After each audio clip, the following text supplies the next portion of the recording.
The Portent of the Shadow by E.Nisbet, and read by Christopher Halton. This is not an artistically rounded off ghost story, and nothing is explained in it, and there seems to be no reason why any of it should have happened. But that is no reason why it should not be told. You must have noticed that all the real ghost stories you ever come close to are like this in these respects. No explanation, no logical coherence. Here is the story. There were 3 of us and another. But she had fainted suddenly at the second extra of the Christmas dance, and had been put to bed in the dressing room next to the room which we 3 shared. It had been one of those jolly old-fashioned dances where nearly everybody stays the night, and the big country house is stretched to its utmost containing power. Guests harbouring on sofas, couches, cots, and even mattresses on the floor. Some of the young men even, I believe, slept on the great dining table. We had talked of our partners as girls will, and then the stillness of the manor house, broken only by the whisper of the wind in the cedar branches, and the scraping of their lean fingers against our window panes, had pricked us to such a luxurious confidence in our surroundings of bright chintz and candle flame and firelight, that we had dared to talk of ghosts, in which, said we all, we did not believe one bit. We had told the story of the phantom coach, and the horribly strange bed, and the lady in the sack, and the house in Berkeley Square. Not one of us believed in ghosts, but my heart at least seemed to leap to my throat and choke me, when a tap came to our door. A tap faint, but not to be mistaken. "Who's there?" said the youngest of us, craning a lean neck towards the door. It opened slowly, and I give you my word the instant of suspense that followed is still reckoned among my life's least confident moments. Almost at once the door opened fully, and Miss Eastwich, my aunt's housekeeper, companion and general standby, looked in on us. We all said come in, but she stood there. She was, at all normal hours, the most silent woman I have ever known. She stood and looked at us and shivered a little. So did we. For in those days corridors were not warmed by hot water pipes, and the air from the door was keen. "I saw your light," she said at last, "and I thought it was late for you to be up, after all this gaiety. I thought perhaps—" Her glance turned towards the door of the dressing room. "No," I said, "she's fast asleep." I should have added a good night, but the youngest of us forestalled my speech. She did not know Miss Eastwich as we others did not know how her persistent silence had built a wall round her, a wall that no one dared to break down with the commonplaces of talk or the littlenesses of mere human relationship. Miss Eastwich's silence had taught us to treat her as a machine, and as other than a machine we never dreamed of treating her. But the youngest of us had seen Miss Eastwich for the first time that day. She was young and crude and ill-balanced, and the victim of blind calf-like impulse.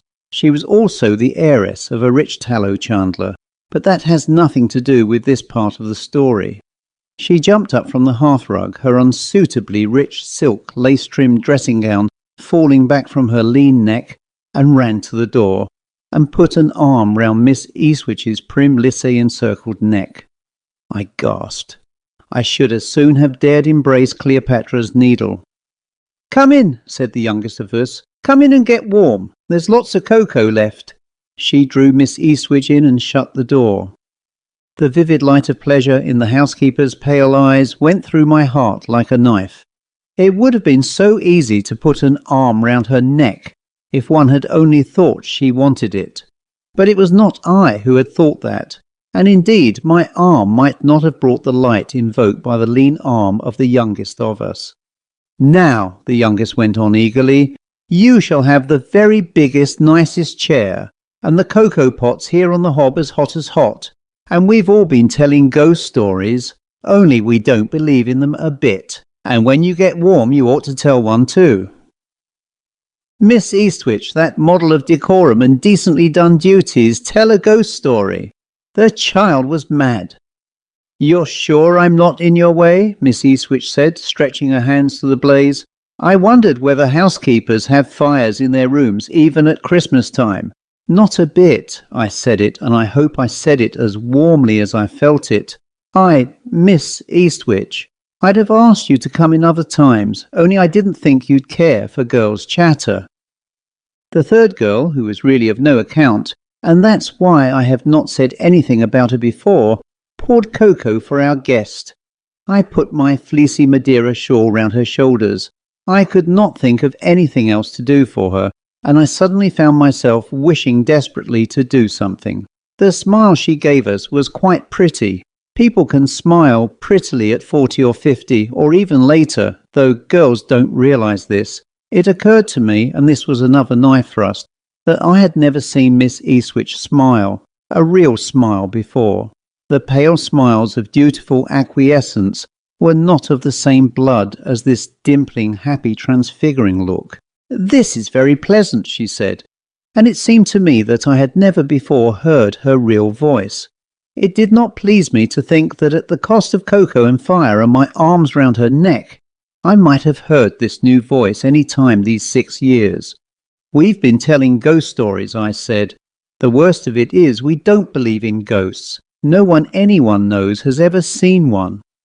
"It's always what somebody who told somebody, you know," said the youngest of us. "And you can't believe that, can you?" "What the soldier said is not evidence," said Miss Eastwich.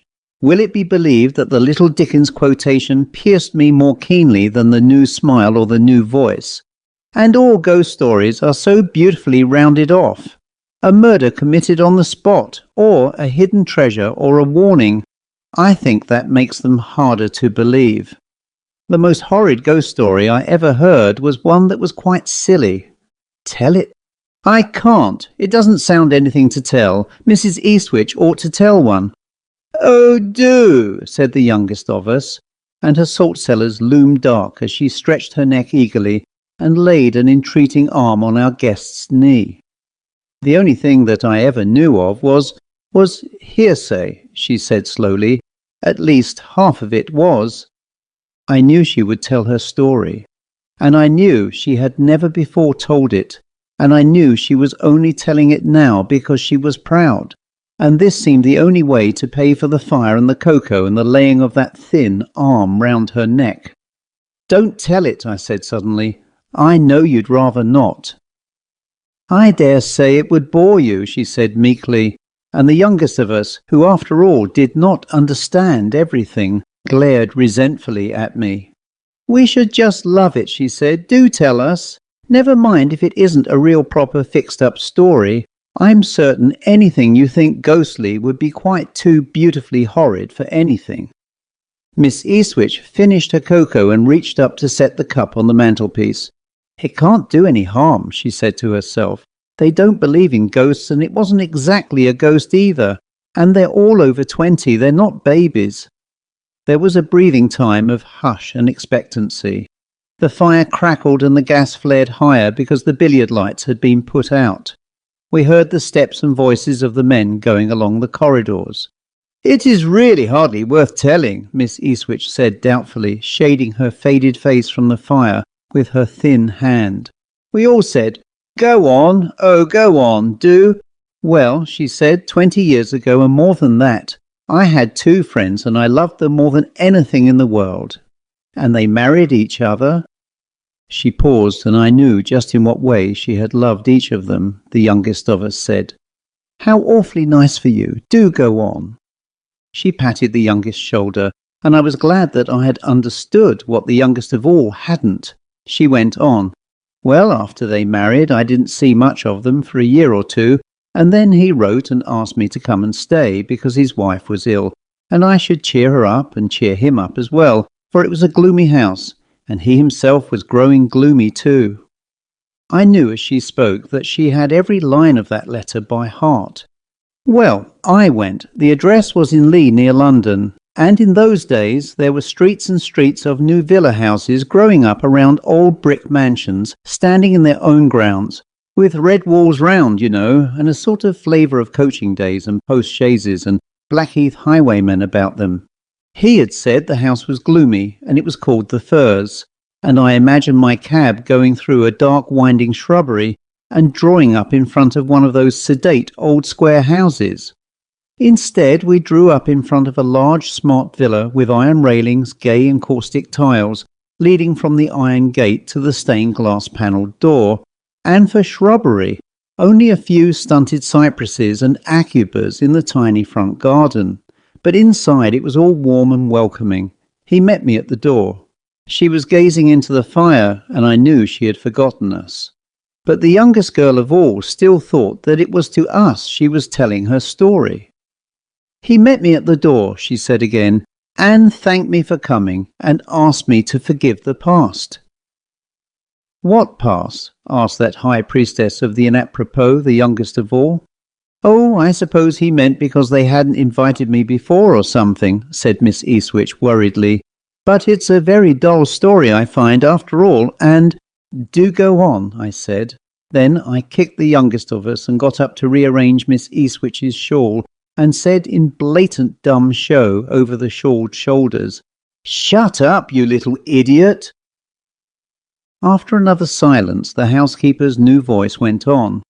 "They were very glad to see me, and I was very glad to be there. You girls now have such troops of friends, but these two were all I had ever had. Mabel wasn't exactly ill, only weak and excitable. I thought he seemed more ill than she did. She went to bed early, and before she went, she asked me to keep him company through his last pipe. So we went into the dining room and sat in the two armchairs on each side of the fireplace. They were covered with green leather, I remember. There were bronze groups of horses and a black marble clock on the mantelpiece, all wedding presents. He poured out some whiskey for himself, but he hardly touched it. He sat looking into the fire. At last I said, "What's wrong? Mabel looks as well as you could expect." He said yes, but I don't know from one day to another that she won't begin to notice something wrong. That's why I wanted you to come. You were always so sensible and strong-minded, and Mabel's like a little bird or a flower.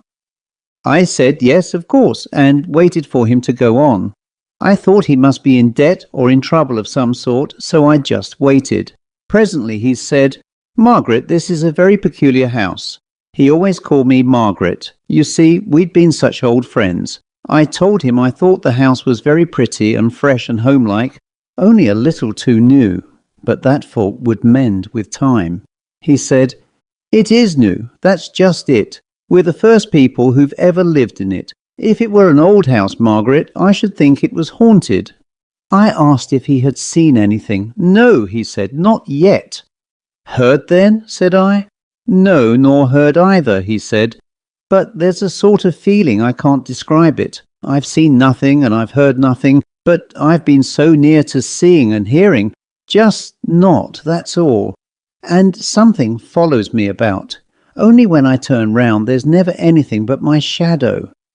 And I always feel that I shall see the thing or hear it next minute, but I never do, not quite. It's always just not visible." I thought he'd been working rather hard, and I tried to cheer him up by making light of all this.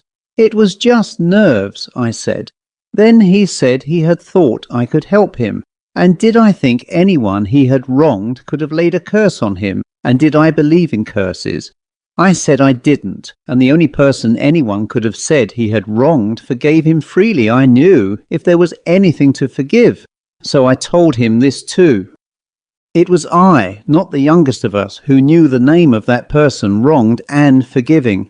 So then I said he ought to take Mabel away from the house and have a complete change. But he said no, Mabel had got everything in order, and he could never manage to get her away just now without explaining everything, and above all, he said, she mustn't guess there's anything wrong. I dare say I shall not feel quite such a lunatic now you're here. So we said good night.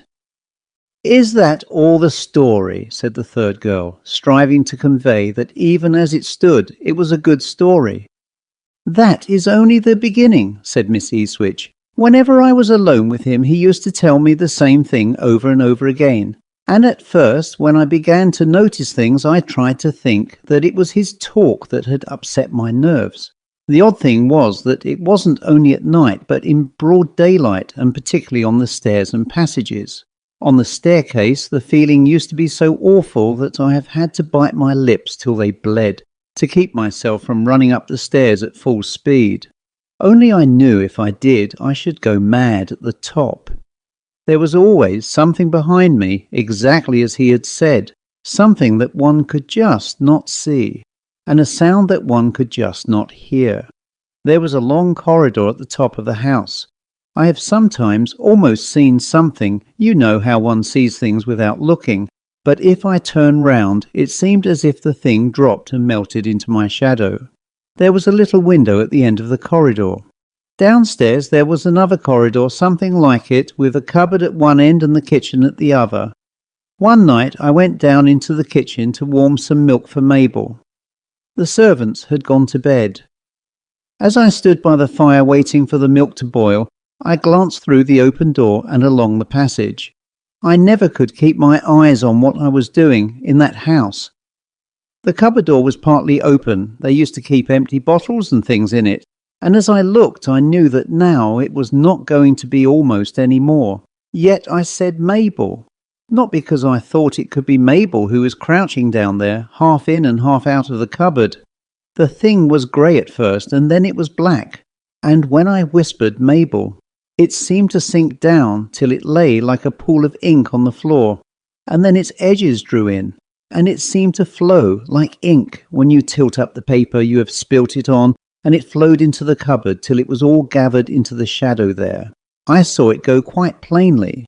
The gas was full on in the kitchen. I screamed aloud, but even then I'm thankful to say I had enough sense to upset the boiling milk, so that when he came downstairs 3 steps at a time, I had the excuse for my scream of a scalded hand. The explanation was satisfactory to Mabel, but next night he said, "Why didn't you tell me? It was that cupboard. All the horror of the house comes out of that. Tell me, have you seen anything yet, or is it only the nearly seeing and nearly hearing still?" I said, "You must tell me first what you've seen." He told me, and his eyes wandered as he spoke to the shadows by the curtains, and I turned up all 3 gas lights and lit the candles on the mantelpiece. Then we looked at each other and said we were both mad, and thank God that Mabel was at least sane, for what he had seen was what I had seen. After that I hated to be alone with a shadow, because at any moment I might see something that would crouch and sink and lie like a black pool, and then slowly draw itself into the shadow that was nearest. Often that shadow was my own. The thing came first at night, but afterwards there was no hour safe from it. I saw it at dawn and at noon, in the dusk and in the firelight, and always it crouched and sank, and was a pool that flowed into some shadow and became part of it. And always I saw it with a straining of the eyes, a pricking and aching. It seemed as though I could only just see it, as if my sight to see it had to be strained to the uttermost. And still the sound was in the house, the sound that I could just not hear. At last, one morning early, I did hear it. It was close behind me, and it was only a sigh. It was worse than the thing that crept among the shadows. I don't know how I bore it. I couldn't have borne it if I hadn't been so fond of them both. But I knew in my heart that if he had no one to whom he could speak openly, he would go mad or tell Mabel. His was not a very strong character, very sweet and kind and gentle, but not strong. He was always easily led. So I stayed on and bore up, and we were very cheerful and made little jokes and tried to be amusing when Mabel was with us. But when we were alone, we did not try to be amusing. And sometimes a day or 2 would go by without our seeing or hearing anything, and we should perhaps have fancied that we had fancied what we had seen and heard, only there was always the feeling of there being something about the house that one could just not hear and not see. Sometimes we used to try not to talk about it, but generally we talked of nothing else at all, and the weeks went by and Mabel's baby was born. The nurse and the doctor said that both mother and child were doing well. He and I sat late in the dining room that night. We had neither of us seen or heard anything for 3 days. Our anxiety about Mabel was lessened. We talked of the future. It seemed then so much brighter than the past. We arranged that the moment she was fit to be moved, he should take her away to the sea, and I should superintend the moving of their furniture, into the new house he had already chosen. He was gayer than I had seen him since his marriage, almost like his old self. When I said good night to him, he said a lot of things about my having been a comfort to them both. I hadn't done anything much, of course, but still, I am glad he said that. Then I went upstairs, almost for the first time, without that feeling of something following me. I listened at Mabel's room. Everything was quiet. I went on towards my own room, and in an instant I felt that there was something behind me. I turned.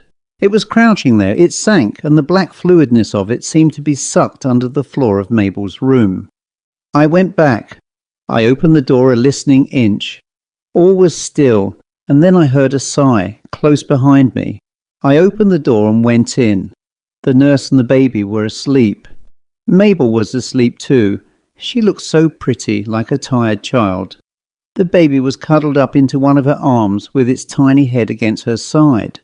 I prayed then that Mabel might never know the terrors that he and I had known, that those little ears might never hear any but pretty sounds, those dear eyes never see any but pretty sights.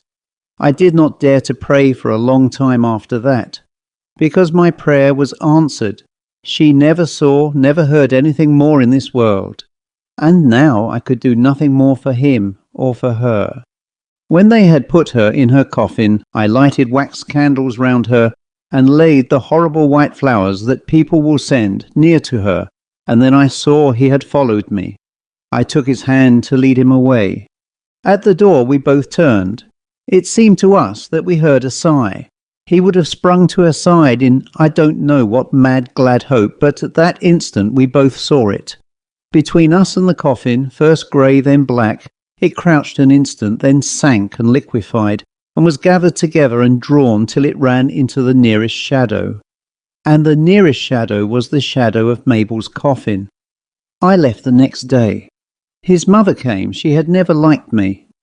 Miss Eastwich paused. I think she had quite forgotten us. Didn't you see him again? Asked the youngest of all. Only once, Miss Eastwich answered, and something black crouched then between him and me. But it was only his second wife crying beside his coffin. It's not a cheerful story, is it? And it doesn't lead anywhere. I've never told anyone else. I think it was seeing his daughter that brought it all back. She looked towards the dressing-room door. Mabel's baby, said the youngest of all. Yes, and exactly like Mabel, only with his eyes. The youngest of all had Miss Eastwich's hands and was petting them. Suddenly the woman wrenched her hands away and stood at her gaunt height, hands clenched, eyes straining. She was looking at something that we could not see, and I know now what the man in the Bible meant when he said, "The hair of my flesh stood up." What she saw seemed not quite to reach the height of the dressing-room door handle. Her eyes following it down, widened and widened. Mine followed hers, and all the nerves of my eyes seemed strained to the uttermost, and I almost saw. Or did I quite see? I can't be certain, but we all heard the long-drawn quivering sigh, and to each of us it seemed to be breathed just behind each. It was I who caught up the candle. It dropped wax all over my trembling hands. It was I who was dragged by Miss Eastwich to the side of the girl who had fainted during the second extra. But it was the youngest of all whose lean arms were round the housekeeper when we turned away, and that have been round her many a time since in the new home where she keeps house for the youngest of us all. The doctor, who came in the morning, said that Mabel's daughter had died of heart disease, which she inherited from her mother. That was what made her faint during the second extra. But I have sometimes wondered whether she may not have inherited something from her father. I have never been able to forget the look on her dead face. The end.